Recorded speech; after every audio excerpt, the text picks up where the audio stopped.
সিনেমার গল্প তো সবাই দেখে, কিন্তু একজন মায়ের রিয়েল লাইফের গল্প কজন বোঝে? হ্যালো এভরিওয়ান, তোমরা সবাই কেমন আছো? আশা করি সবাই খুব ভালো আছো। আমিও খুব ভালো আছি। যে যেখান থেকে এই ভিডিওটা দেখছো সবাইকে অনেক অনেক অভিনন্দন ও ভালোবাসা। এখন বাজে ভোর 5টা। এখন আমি উঠে পড়েছি। এখন কিন্তু 5টাই বাজে। হয়তো উল্টো করে দেখাচ্ছে, ভালো করে দেখা যাচ্ছে না, কারণ এত ভোরে উঠেছি, কাজ করে পারবো না। ঠাকুর প্রণাম করে নিচ্ছি। আমার এবং তোমাদের প্রত্যেকের দিনটা সুন্দর কাটুক। এই দেখো, আমি তোমাদের বারান্দাটা খুলে দেখাচ্ছি। দেখছো বাইরেটা কতটা অন্ধকার। আমি ফ্রিজে আছি, মাছটা ভিজিয়ে রাখবো, কিন্তু আজকে সবজি নেই, আলু আছে। তাই ভাবলাম বাচ্চারা যেহেতু ডিম খেতে পছন্দ করে, তাই আলু ডিম দিয়ে ঝোল করব আর ডাল রান্না করব। ওদিকে আমি ডিম এবং ডাল সিদ্ধ বসিয়ে দিয়ে এসেছি। আর গতকাল জামা কাপড় ধোয়া হয়েছিল, সেগুলো গুছিয়ে রাখতে পারিনি, তাই এগুলো এখন গুছিয়ে রাখবো।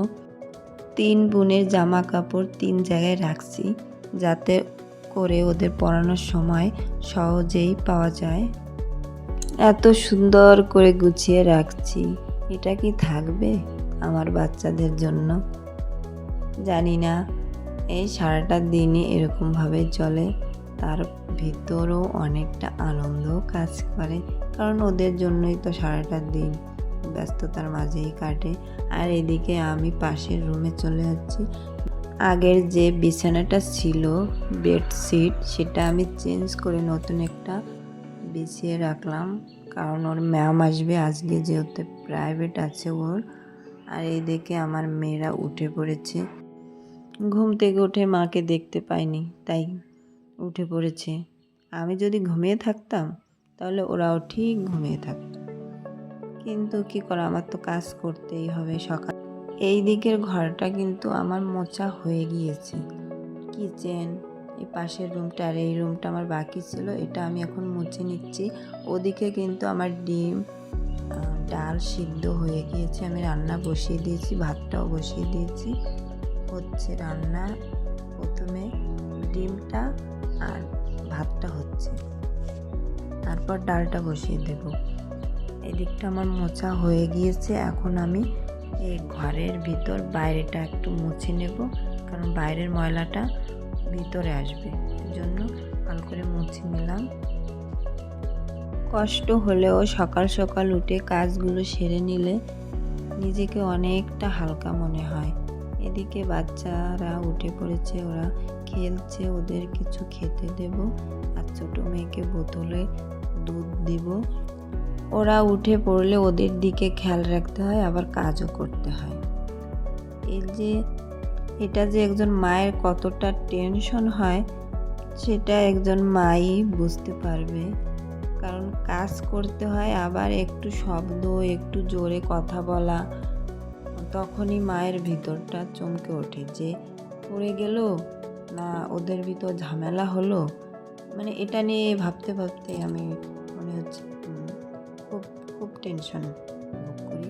এর জন্য আমি কাজগুলো করে নিলে সকাল সকাল দেখা যায় ওদের সামনে থাকতে পারি, ওদের কাছে, তখন আর এতটা চাপ মনে হয় না, অনেকটাই ভালো লাগে। এদিকে আমার রান্না কমপ্লিট হয়ে গিয়েছে। যে জামা কাপড়গুলো ছিল বাথরুমে সেগুলো ধুয়ে নিয়েছি, স্নান হয়ে গিয়েছে। এখন পুজোটা দেব, ওদের খেতে দেব, আমি খেয়ে নেব।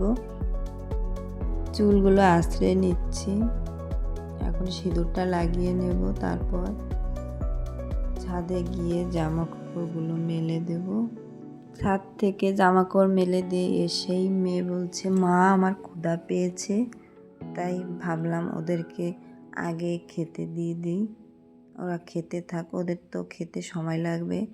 বড় মেয়েটার সময় লাগবে না, ও সুন্দর করে খেয়ে নেবে, কিন্তু ওই মেজো মেয়েটা খাওয়া নিয়ে ঝামেলা করবে। ওকে খেতে দিয়ে বসিয়ে আমি পুজোটা করে নেব। ও হাত দিয়ে যতটা পারবে ততটা খেয়ে নেবে, তারপর আমাকেই খাইয়ে দিতে হবে। ওকে অভ্যাস তো করাতে হবে, এর জন্য ভাতটা আমি দিয়ে দিয়েছি।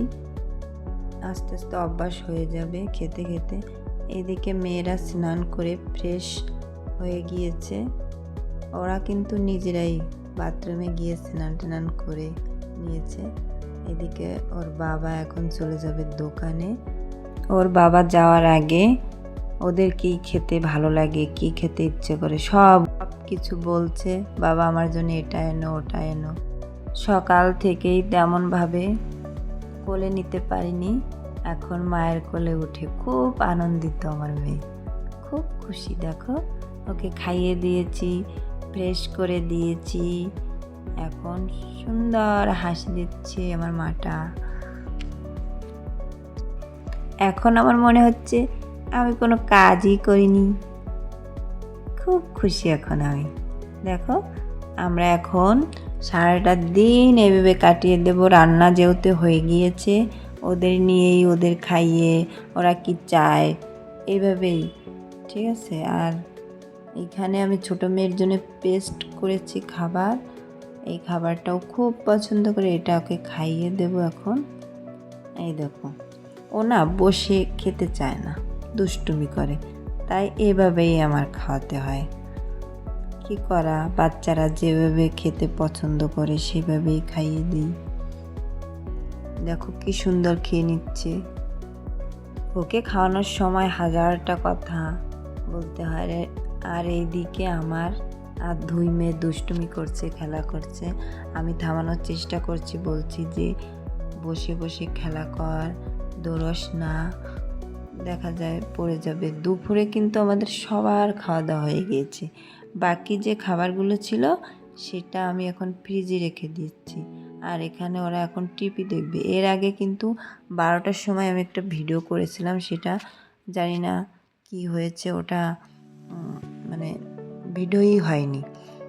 ওই সময় মেয়ে পড়ছে, আমি মেজো মেয়েকে পড়াচ্ছিলাম। ওই সময়টা ও যখন পড়ে তখন আমি মেজো মেয়েটাকে নিয়ে পড়াতে বসাই, আর ওই ছোটোটা তখন ঘুমায়। আর এখানে দুপুরের যে বাসন ছিল সেগুলো ধুয়ে নিচ্ছি, আর যে খাবারগুলো ছিল সেগুলো তো ফ্রিজেই রেখে দিলাম। রাত্রে হালকা কিছু করব যদি ওরা খেতে চায়। ভাত আছে, ডিম ঝোল করেছিলাম সেটাও আছে, ডাল আছে, সব কিছুই আছে। আমি দিনে একবার রান্না করারই চেষ্টা করি, কারণ দুবেলা বা তিনবেলা রান্না করার সময় হয় না। দেখা যায় রান্না করলে পরে করতে পারি, কিন্তু বাচ্চাদের খুব কষ্ট হয়, ওরা কান্নাকাটি করে, ঝামেলা করে। এর জন্য আমি একবেলাই রান্না করার চেষ্টা করি। যেদিন কিছু খাবার থেকে যায় সকালের দিক, সেটা খেয়ে নেই গরম করে, দুপুরটায় রান্না করি। আবার দুপুরটায় রান্না করলে দেখা যায় ওর বাবা থাকে না, তখন আমার ভীষণ কষ্ট হয়। আর এই দেখে দেখো, আমি থালা বাসনগুলো ধুচ্ছিলাম আর ও এসে লবণটা ফেলে দিল, সেগুলো পরিষ্কার করে নিলাম। আর এখানে বাসনগুলো ধুয়ে সুন্দর করে গুছিয়ে রাখছি, কারণ গুছিয়ে রাখলে খুব সুন্দর দেখা যায় আর নিজেরও খুব ভালো লাগে। আমাদের মেয়েদের সংসারে কাজ করতে খুব ভালো লাগে। আমরাও কিন্তু ভালোবাসা দিয়েই কাজগুলো করে থাকি, কিন্তু অনেক সময় দেখা যায় কিছুটা ভুল ত্রুটি হয়েই থাকে, কিন্তু তার জন্য আমাদের অনেকটা কথা শুনতে হয়, তখন খুব খারাপ লাগে। দুপুরে খাওয়ার পর টেবিলটাও নোংরা হয়েছিল, সেটা পরিষ্কার করছি। এদিকে ছোটো মেয়ের খিদে পেয়ে গেছে, ওর জন্য খাবার রান্না করছি, ও কোল থেকে নামবে না, এই ঠান্ডা করতে দিয়ে দিলাম। আমার এই কাজগুলো রাতে ঘুমানোর আগ পর্যন্তই চলতে থাকবে। আমার এই ছোট্ট পরিবারটি যদি ভালো লেগে থাকে তাহলে তোমরা সবাই পাশে থেকো, সবাই ভালো থেকো, বাই।